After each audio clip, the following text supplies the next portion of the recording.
Welcome to episode 46 of Edges and Sledges. I've got my co-podcasters with me.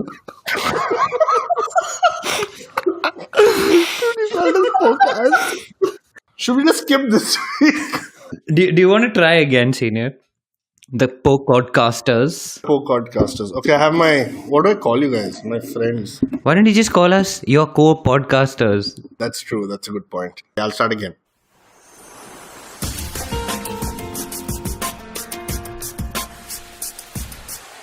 Welcome to episode 46 of Edges and Sledges. I've got my co-podcasters with me, DJ in London and Ashwin in Cincinnati.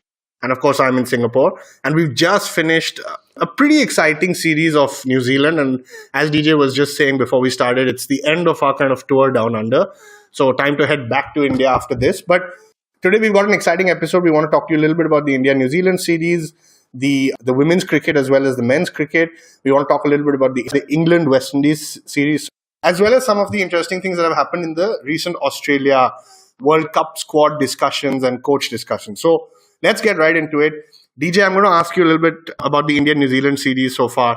5 ODIs, India pretty dominant 4-1, and we had kind of lost the fourth game after Kohli left, but kind of pulled it back in the last one. So 4-1 victory there.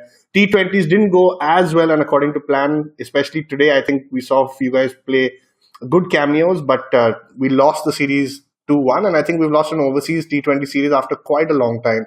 So DJ, do you want to just talk a little bit about the India-New Zealand series so far?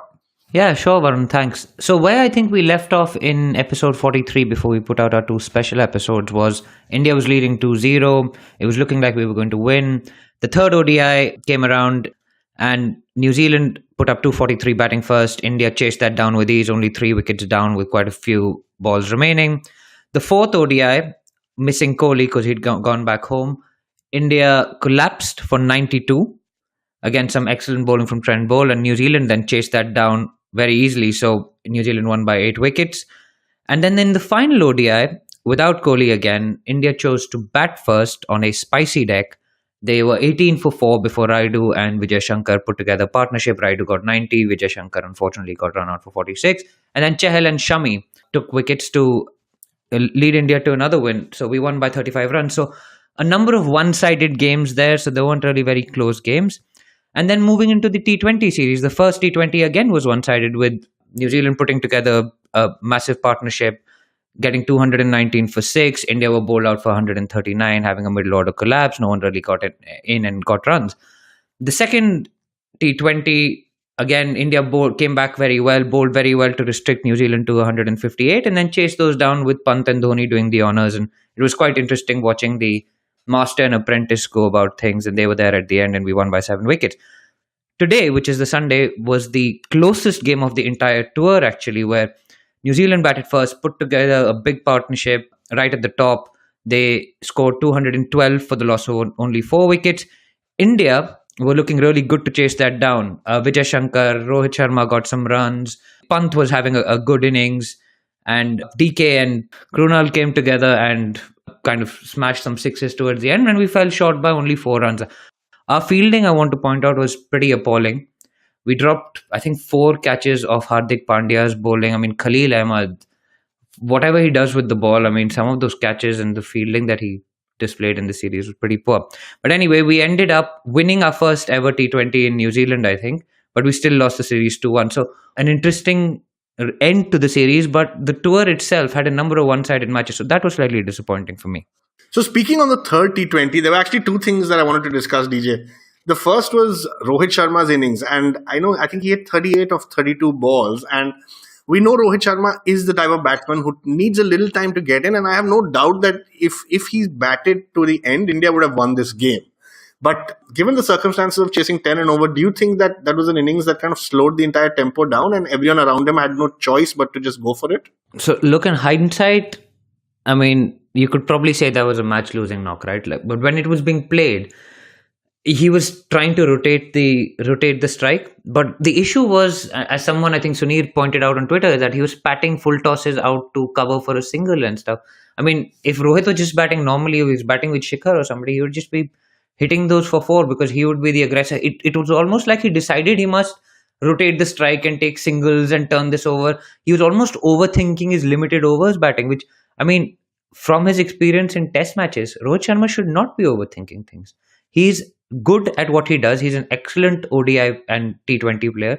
He shouldn't be trying to manipulate and pace his innings and all of that stuff. He should just see the ball and hit the ball. That's what he does best. And I mean, scoring 38 runs in 5.5 overs when you're chasing 10 and over, I mean, it was just not good enough to tell the truth. And I'm probably going to cop a lot of hate from all the Rohit fans for this, but it is what it is. And I think you just have to call it out when you see it. Yeah, absolutely. I think he started off too slow. I think the idea was there, but I still think when you have a Dhoni in the team, I don't think you need to play that anchor role when you're chasing 10. So that was interesting. But the other thing I wanted to just discuss with both of you is Dinesh Karthik. I mean, he batted very well today, but there was a point where I think India needed 20 of 7 balls. No, sorry, 22 of 7 balls, and it looked like it was pretty much out. Krunal Pandya then hits this beautiful 6 straight past the bowler's head to get us in a situation where you need 16 of 6. And let's face it, in a T20, 16 of 6 is still, I think it's a 50-50 chance. So India was still in with a chance. In the 20th over, first ball, Karthik takes 2 runs. Next ball, it's a dot ball. The third ball, Karthik actually mistimes the ball. There is an easy single to be had. Krunal Pandya's almost 90% down the pitch, has to turn around and comes back because after running, he suddenly sees Karthik putting up his hand and saying, no, go back, I'll manage the next 3 balls.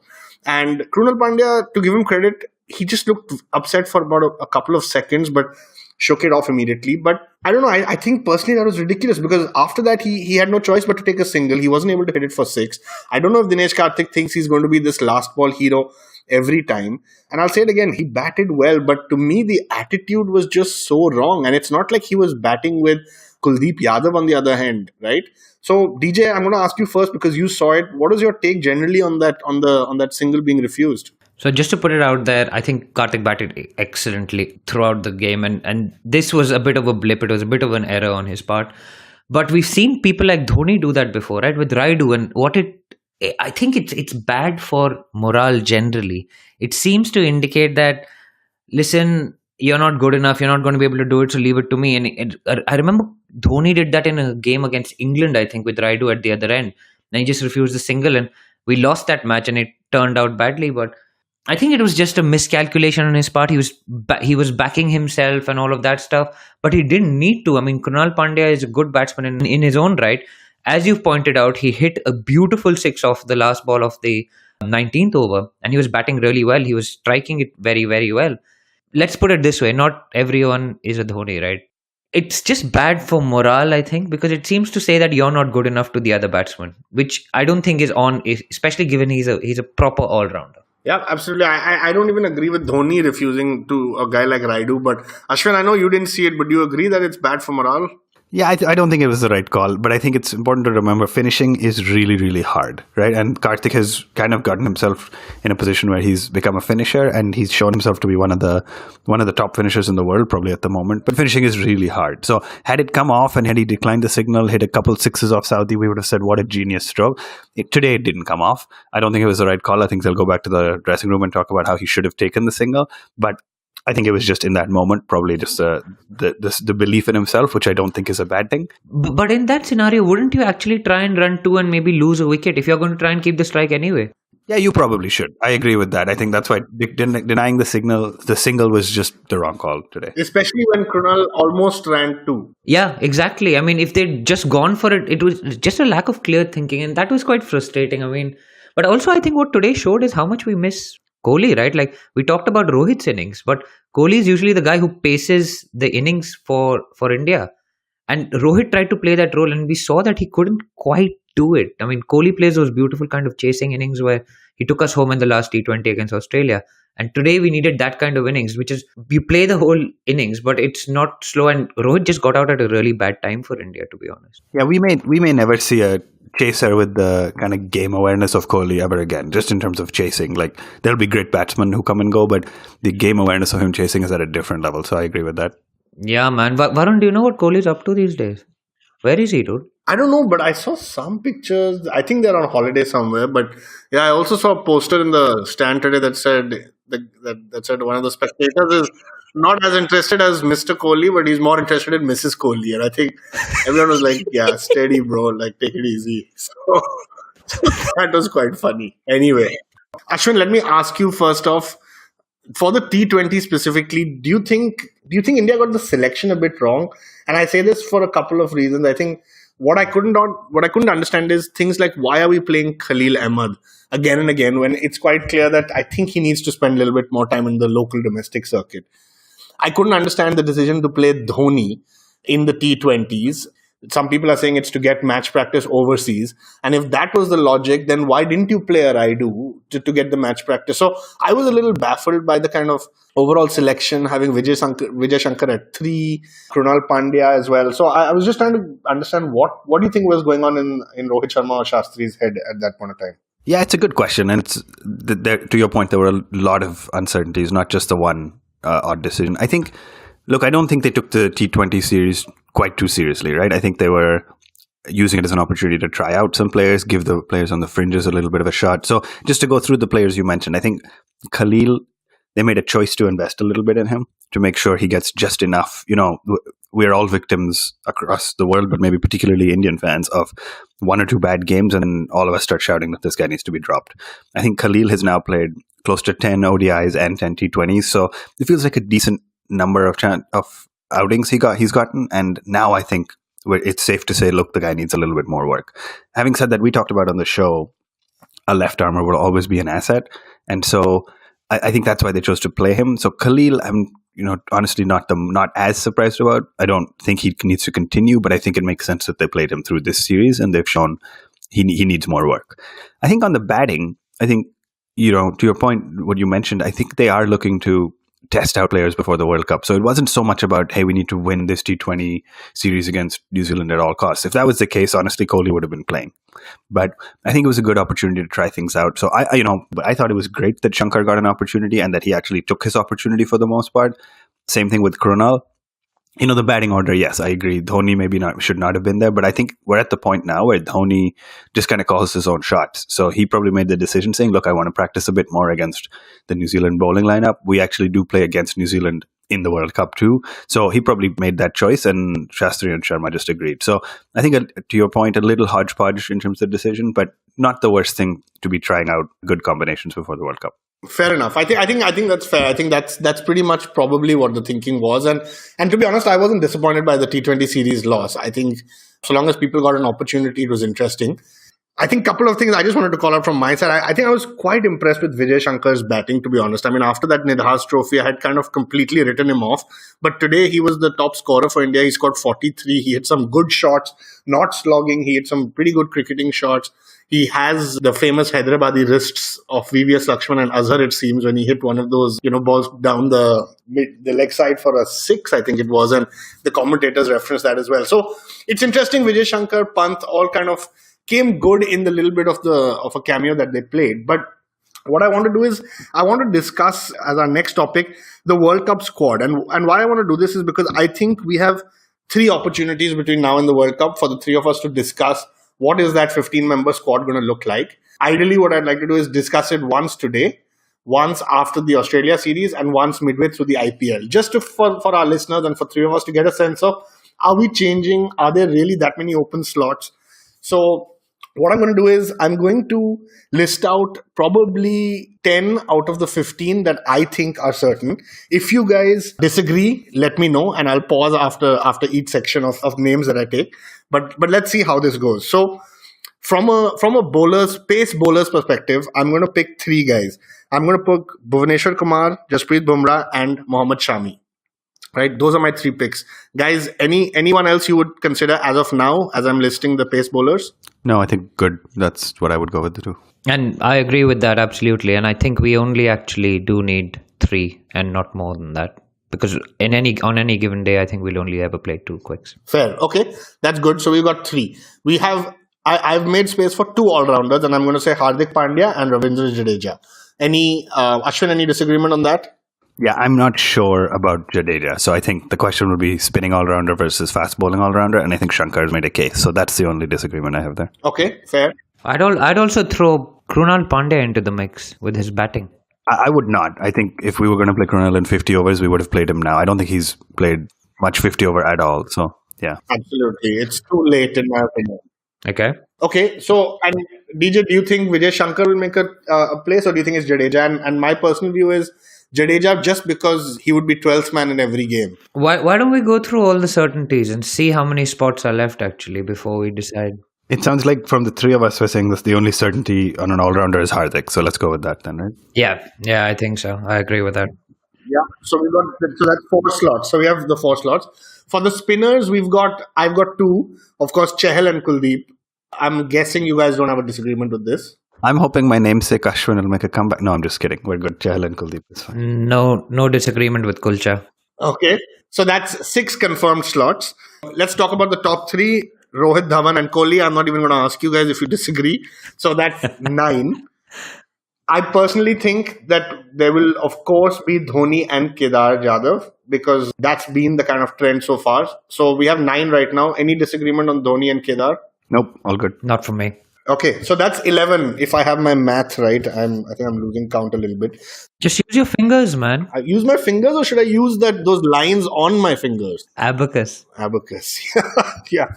Okay, so we've got 11 guys confirmed. The World Cup squad is 15, and I think let's approach this from the perspective of filling the 15. Now, I was discussing this with somebody earlier today. I'm pretty sure BCCI has the ability to swap in a player midway through the tournament if they have a niggle or an injury. But let's not get to that right now. So we've got 4 slots left. The guys in contention for me are Jadeja, Raidu, Dinesh Karthik. So that's my 3 out of the 4. And the 4th one is genuinely open right now. Ashwin, let me ask you, who are your 4 right now? So I would agree with Rayudu. I'd agree with Karthik. I think those 2 are certainties because the middle order, like we only have 5 batsmen, including Dhoni and Kedar right now. So I think Rayudu and Karthik confirmed. I think Shankar will get the nod. I think they'll play him more through the Australia series as well, just to see if he can keep his form up. But I think he'll get the nod because one fast bowling all-rounder in England may just not be enough. So I think those are my 3 confirmed. Rayudu, Karthik and Shankar. Okay, DJ? So you've got Raidu, Karthik.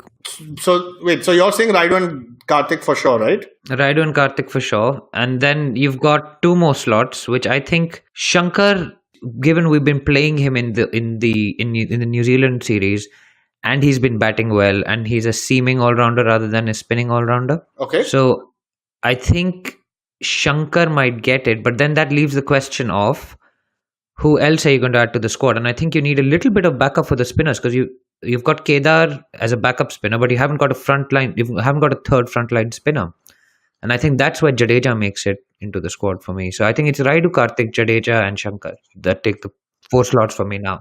So those are your 4. So you filled it. Ashwin, who's your 4th guy if you had to pick? I think I'm going with a batsman, and I think it's going to be Pant. And I think just the kind of maverick power hitting he brings, I think they might opt with that. Okay, fair. I think it's going to be Jadeja for the 14th, and I think the 15th actually they're going to either take an extra pacer or an extra opener. So as much as I love Pant, and I think everyone knows that if they follow our show, I think Pant is not going to go to the World Cup, but I think it's going to be between an extra pace bowler or an extra opener.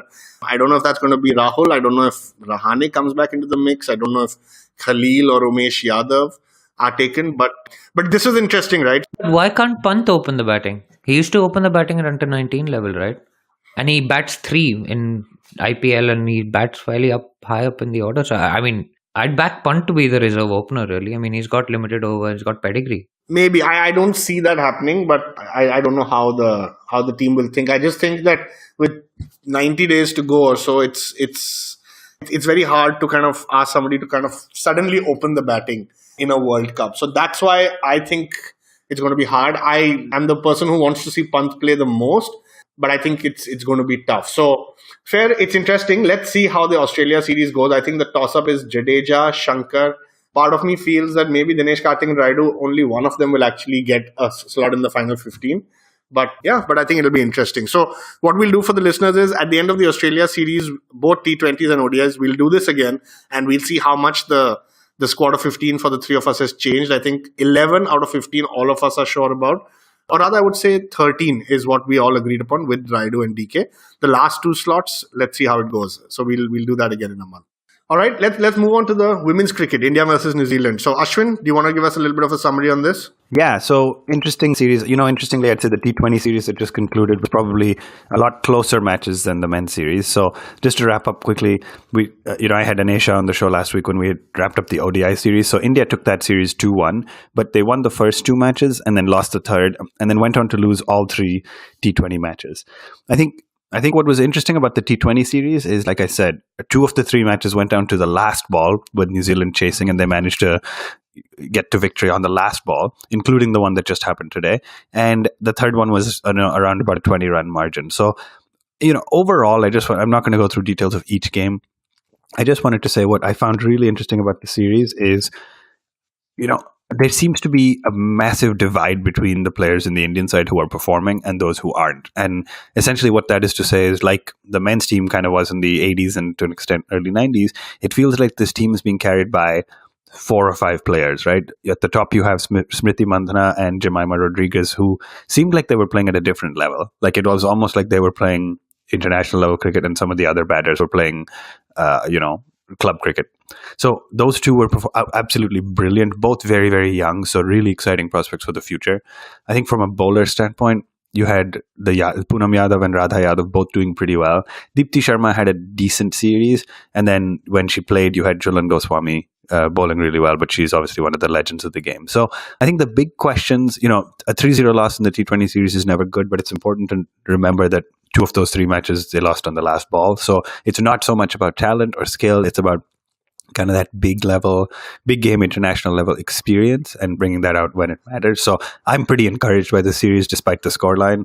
This is kind of why I think there needs to be more domestic cricket. There needs to be a women's IPL, etc., just to help make sure there's enough talent so you're not constantly relying on the same 2 or 3 players. But overall, despite the scoreline, it's a pretty good series for the Indian women's team.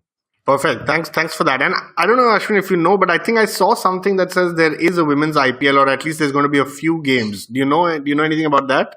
Yeah, so we kind of talked about this in episode 45 with Anesha Ghosh, where she was predicting something will happen this year, and absolutely she turned out right. It's not a full women's IPL, but they're going to be playing some exhibition matches. They haven't exactly confirmed how many. I believe they played one in the 2018 IPL, and it was a success, so they're playing a few this time. So obviously the BCCI is kind of stepping their way there.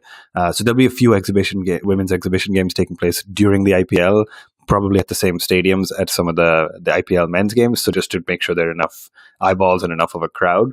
And so we'll keep reporting on that closer to when it happens. I don't think they've released too much information on it just yet, just the announcement. Great. Okay, sounds good. And just before we wrap up the New Zealand series discussion, DJ, I want to ask you, I think you had sent us a link on Cricinfo, which just titled Wake Up New Zealand, and Me Too posters appear at Eden Park. So is this the first time we're kind of seeing this kind of thing at a stadium? I mean, it's rampant in Hollywood, Bollywood. I personally haven't seen this in a stadium before. Have you? No, I haven't actually seen it myself. The Me Too posters appeared in Eden Park, and they were in response to Scott Kugelein's participation in the New Zealand series. I think it's the first time that he was playing at home after his trial and acquittal on a rape charge in 2017. And the posters first appeared in Wellington, which said no means no, and they was trying to make a point. The woman holding the banner was ejected under the New Zealand cricket's policy of not allowing signage to target particular players. And then later the New Zealand cricket spokesperson came out and said maybe we overreacted and all of that stuff. And what I actually found very interesting is that the president of New Zealand cricket is Ms. Hockley, who's the first president in its 122-year history who's a female. And all of this has kind of been happening in that background. And it's a tricky situation because obviously he has been tried and he has been acquitted. But I think people were trying to make a point. We saw that happen at Eden Park as well as Wellington. So I don't know whether we're going to see more and more of this. But we are, with awareness growing about these issues and having cricketers involved in things like this. You had a recent trial of a county cricketer in England who was tried again on a rape charge recently and was acquitted, and there was quite a lot of coverage about that. We'll see whether this kind of grows, but the issue is there. Fair enough. Thanks. I think that was a pretty good summary. And yeah, it has been creeping up the last 1 month or so, especially with the Hardik Pandya incidents, the Rahul Johri piece. So it'll be interesting to see if there's anything further that comes up. So on that note, we're just going to take a short break and we'll be right back. All right, welcome back, everyone. So we just wrapped up the India-New Zealand series discussion.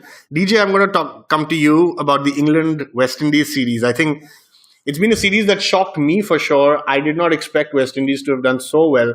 The third test is going on right now, and West Indies is 2-0 up in the test series. And might I add, they've not been kind of close victories. The first game, West Indies won by 381 runs. The second game, they won by 10 wickets.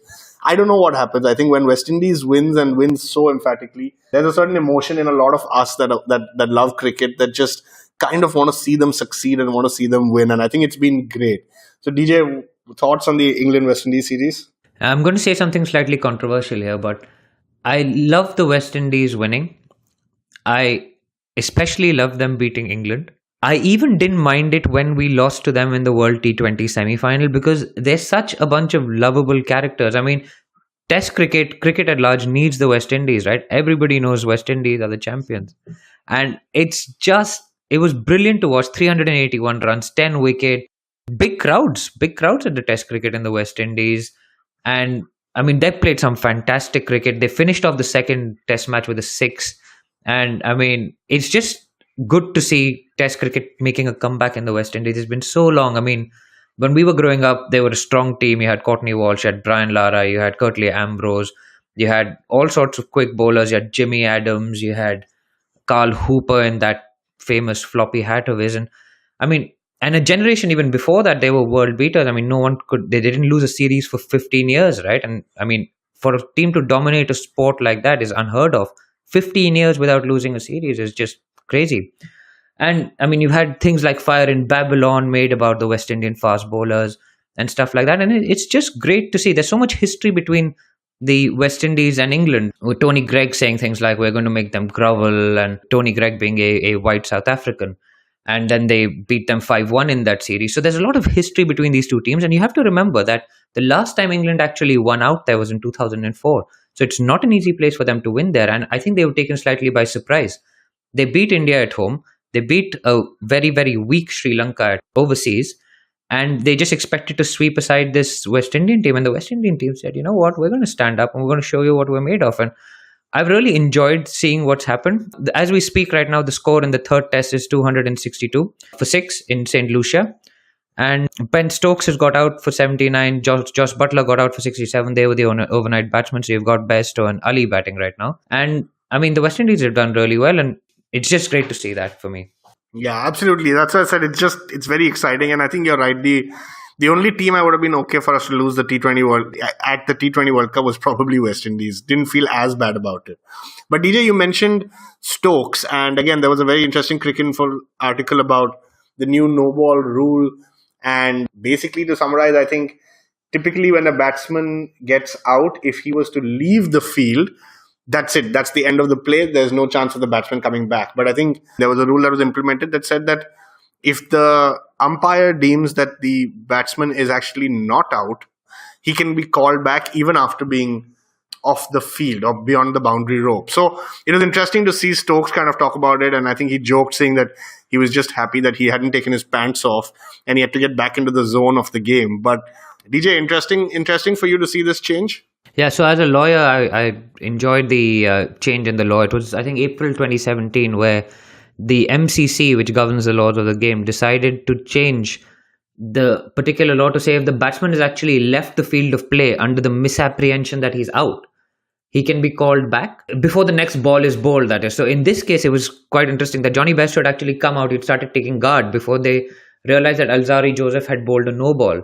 And that came up because they showed it on the big screen. So the crowd and the England players saw it as well. And that is when Stokes, who left the field of play and was going in the pavilion, as he said, I think he was glad he hadn't taken his trousers off. He was actually called back onto the field of play. I think he was just 52 at the time. It was about the 70th over of the innings.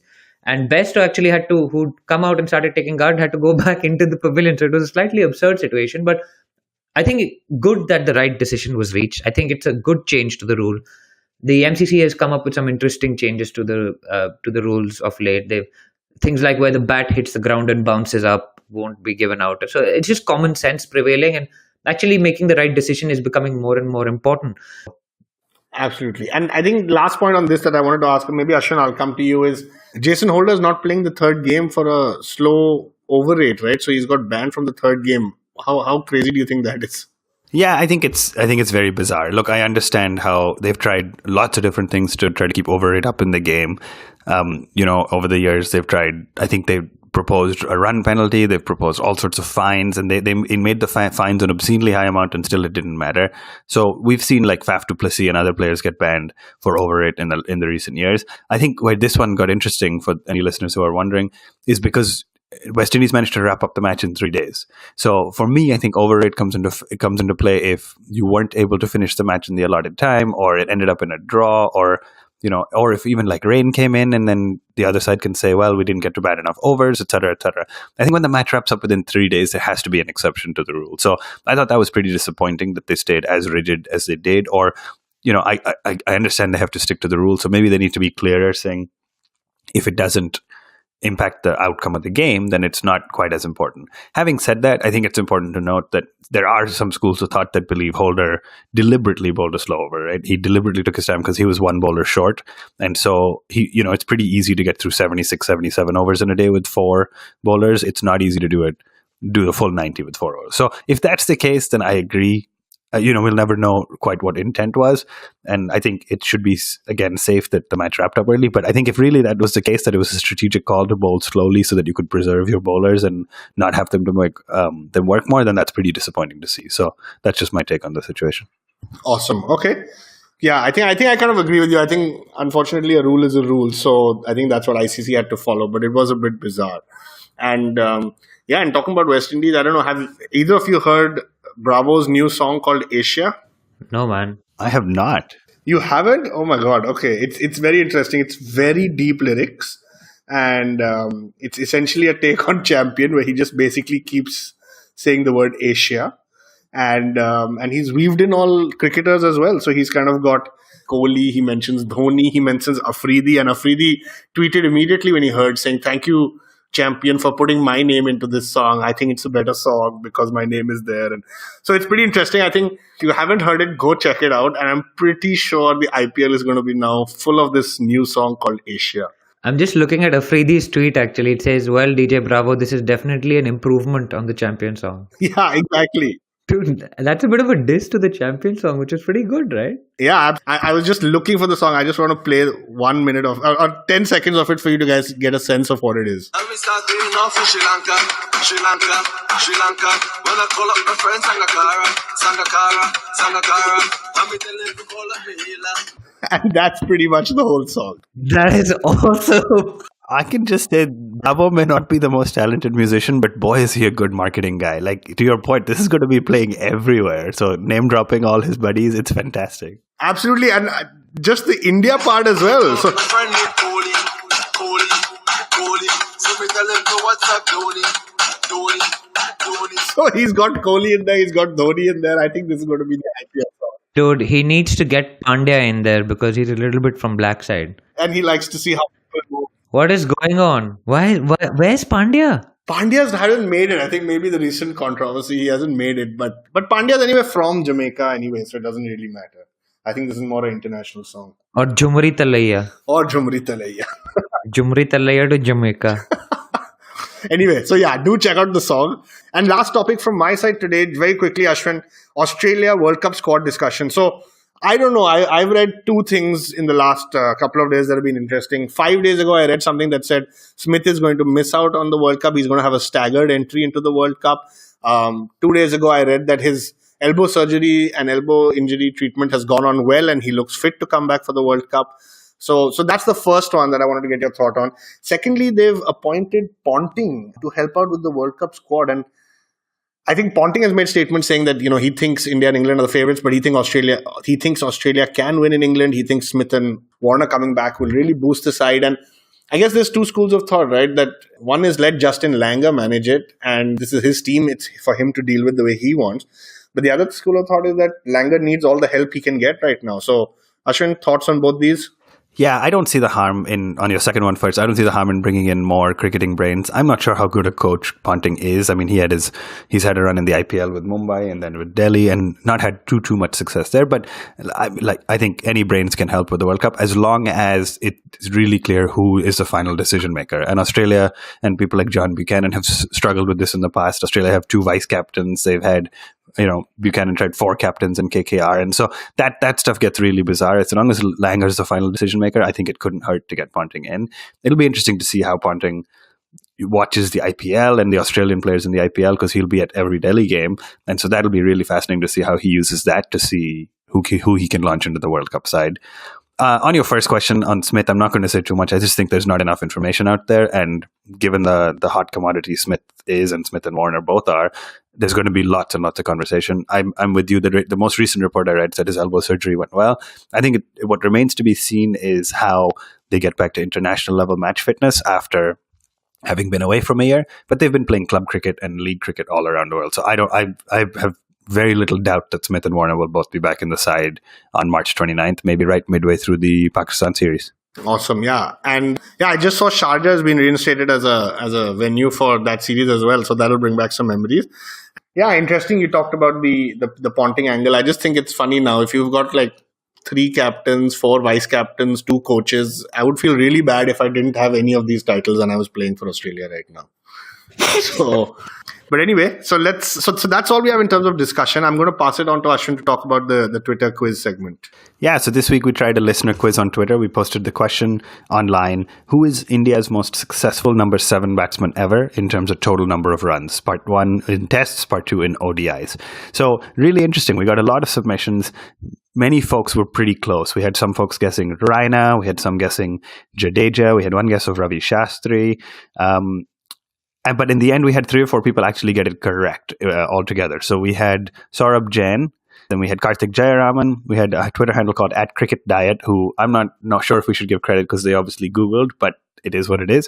And then we had Peter Gate @VisitPiyush, all get it right. And the correct answer is India's highest number 7 run scorer in tests is MS Dhoni. And he scored 10 more runs than Kapil Dev. So very, very close, but he's at the top right now. And India's most successful number 7 in ODIs is Kapil Dev, who has scored about 100 more runs than Dhoni. So that's pretty much it. We had a great time doing the quiz. We are actually going to try out, I'm going to ask another question for all our listeners to see if we can make this a recurring thing. So this week's listener quiz question is: who are the only 2 Indian batsmen to score 100 runs before lunch in Test cricket? So on any day of a Test match, to get to 100 runs before the lunchtime break, who are the only 2 Indian batsmen to have done that in the history of the game? Send us a direct message on Twitter. If you are listening to this and you have a guess, send it in and we'll answer it on next week's show. And the innings has to start within the session, right? It's basically scoring a century in the pre-lunch session on any given day. It's scoring 100 runs. It's not necessarily scoring the century, right? So it's scoring 100 runs in the first session of a day's play before lunch. Interesting. Okay, it's quite a hard question, though. Yeah, because I realized how many people got the number 7 question correct. So I said, let's dial up the difficulty a little. So let's see how this one does. So don't forget, guys, send us a message on Twitter @OneTipOneHand or on Facebook.com/OneTipOneHand, Instagram @OneTipOneHand. Or if you don't use any of those social media networks but still listen, then you can always shoot us an email. That's contact@OneTipOneHand.com with the answer to this week's question. Perfect. Thanks, Ashwin. So that should be interesting to see what kind of answers we get, and we'll talk about that in our next week's episode. And yeah, as we sign off, DJ had tweeted this week saying, if you want some good karma, tell your friends about this podcast. So go ahead. Ashwin's mentioned all the channels that we are on as well. So yeah, tell people about the podcast, and that's the way that we'll grow. Thank you, everyone.